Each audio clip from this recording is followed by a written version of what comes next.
Good morning. I am from Lokmanya Tilak school, students of class 6। आज हम लोग पाठ 17 शुरू करेंगे हिंदी लैंग्वेज में, जो जिसका शीर्षक है संबंध बोधक। संबंध बोधक पाठ का नाम है। इस पोस्ट प्रिपोजिशन और प्रिपोजिशन कहते हैं। संबंध बोधक शब्द वे शब्द होते हैं जो संज्ञा या सर्वनाम का संबंध वाक्य के अन्य शब्दों से कराते हैं। ये शब्द अविकारी होते हैं, अतः इन पर लिंग वचन और कारक का कोई प्रभाव नहीं पड़ता। उदाहरण के लिए नीचे दिए गए वाक्यों को ध्यान से पढ़ें। अध्यापक बच्चों के लिए पुस्तकें लाए।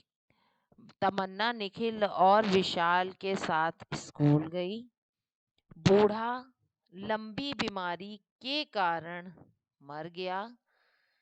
कर्ण के समान दानी बनो। पुलिस स्टेशन के आसपास बहुत से लोग खड़े हैं, वह मेरे बिना नहीं जाएगा। इन वाक्यों में रेखांकित शब्द संज्ञा या सर्वनाम का संबंध वाक्य के अन्य शब्दों के साथ कर रहे हैं, अतः ये शब्द संबोधक अवयव हैं। संबोधक अवयवों को यदि वाक्य से निकाल दिया जाए तो किसी को समझ नहीं आएगा। जैसे देखते हैं, अध्यापक बच्चों पुस्तकें लाए। तमन्ना निखिल और विशाल स्कूल को गई ना, तो कोई मतलब नहीं है। कर्ण दानी बनो, कर्ण को नहीं कहा जा रहा, कर्ण के समान कहा जा रहा है। अच्छा, तो ये किसी को भी समझ में नहीं आएंगे अगर इन्हें वाक्यों से निकाल दिया जाए।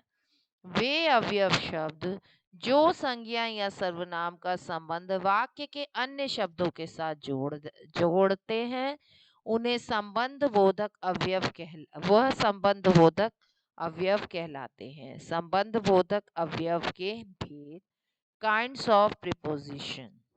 संबंध बोधक अवयव के दो भेद होते हैं। सामान्य संबंध बोधक, विभक्ति युक्त संबंध बोधक। सामान्य संबोधक देखते हैं।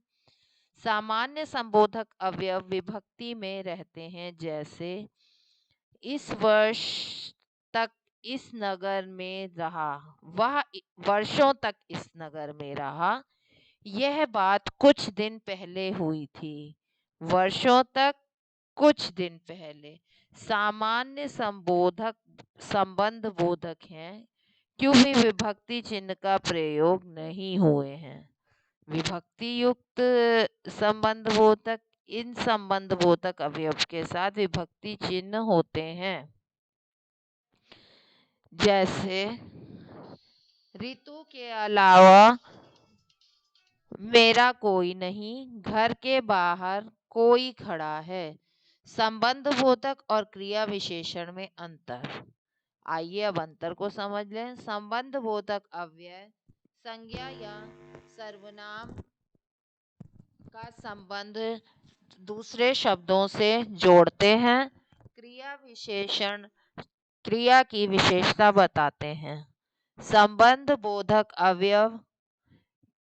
अवयवों के पहले विभक्ति चिन्ह होता है।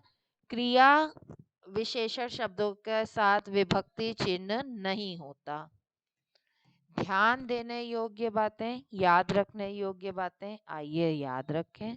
संज्ञा या सर्वनाम का संबंध वाक्य के अन्य शब्दों के से जोड़ने वाला शब्द संबंध बोधक अवयव कहलाते हैं। संबंध बोधक शब्द से पहले अधिकतर विभक्ति चिन्ह लगते हैं। आइए अभ्यास करें। संबंध बोधक अवयव किसे कहते हैं? तो ये रहा आपका उत्तर एक। संबंध कितने भेद होते हैं? भेद आप पढ़े हैं, दो भेद होते हैं। यह आपका दूसरे प्रश्न का उत्तर है, यहाँ तक का। फिर संबंध बोधक में अंतर ये दिया है स्पष्ट। विभक्ति युक्त संबंध बोधक की परिभाषा ये रही। विभक्ति युक्त संबंध बोधक की परिभाषा और एक उदाहरण। ठीक है,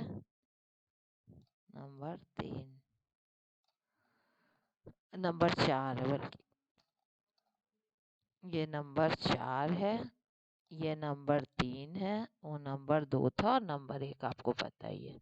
अच्छा, नीचे वाक्यों में निम्नलिखित वाक्यों में से संबंध बोधक अवयव छांटकर सामने दिए गए रिक्त स्थानों में लिखिए। रितु माता जी के साथ, वह छत के ऊपर, ज्ञान के बिना, घर, मेरे घर के सामने, पांडवों जंगल में, पांडव वर्षों तक जंगल में। तो ये सब संबंध बोधक अवयव हैं। ठीक है, अब इसी को आप कॉपी में कर लीजिए क्वेश्चन आंसर, और बुक की एक्सरसाइज बुक में फिल कर लीजिए। Okay children, good day.